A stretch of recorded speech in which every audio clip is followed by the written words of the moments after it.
Rafa, en tu fondo, en River Patrimonio, comentaros algunas de las posiciones que tenéis en cartera.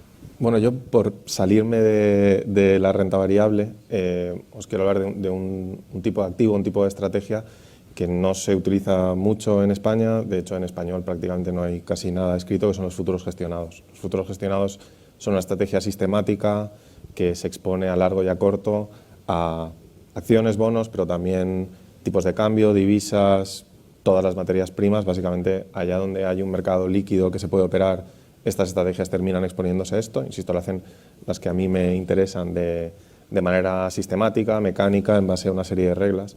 Y me parece que es una estrategia muy interesante desde la perspectiva de asignación de activos o de construir una cartera, porque tiene un perfil de retorno que es idéntico al de la renta variable, es decir, la rentabilidad esperada a 10-15 años es la misma que la de la renta variable, por lo menos así lo ha sido en los últimos 40 años. La volatilidad también es la misma, o sea que es un activo que si estás capacitado para aguantar una posición en renta variable podrías también tener en la cartera, con lo más interesante que es que la correlación es de cero. Y además, especialmente, es una correlación que prácticamente es nula con la renta variable cuando más la necesitas. Es decir, que en los momentos en los que la renta variable ha caído fuertemente, pues esto no es negativa, no siempre sube cuando la renta variable cae, pero bueno, simplemente es una posición que no tiene nada que ver y sin embargo te da un perfil de retorno igual y eso lo convierte en un excelente diversificador de una cartera. Muchos diversificadores en realidad te están haciendo reducir el perfil de riesgo.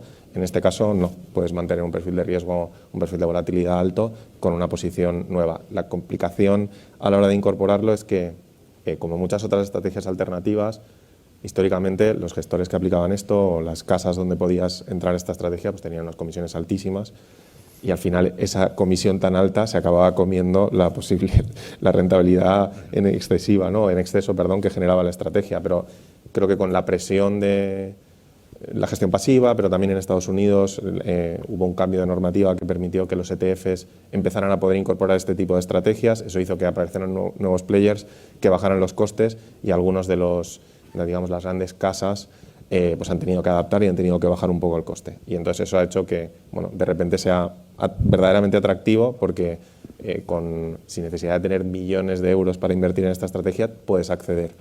Es verdad que en Europa, por la normativa UCITS, muchas estrategias alternativas se ven tan capadas que al final no funcionan, pero si analizas las opciones que hay, que tampoco son muchas, hay como 500 o 600 fondos alternativos, hay 2 o 3 casas en particular que a mí me gustan mucho y que creo que se puede obtener exposición a esta estrategia y obtener resultados parecidos a los que se han obtenido en el pasado, en sus versiones con track records de 20 o 30 años en Estados Unidos desde Europa. Y esto es una cosa además que se ha abierto en el último año. A mí me ha costado sangre y sudor que me dejaran meter algunas de estas piezas en los fondos.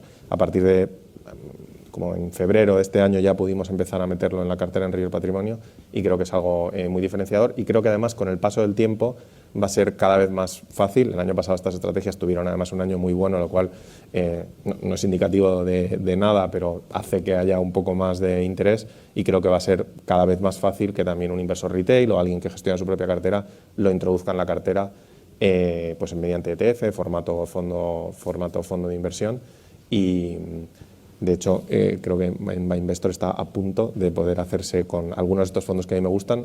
La mayoría de los que están disponibles ahora no son los que me gustan, entonces no voy a dar nombres hasta que no esté permitido. ¿Cuánto presenta la cartera? Bueno, en el caso de River Patrimonio, esto más o menos es como un 12%.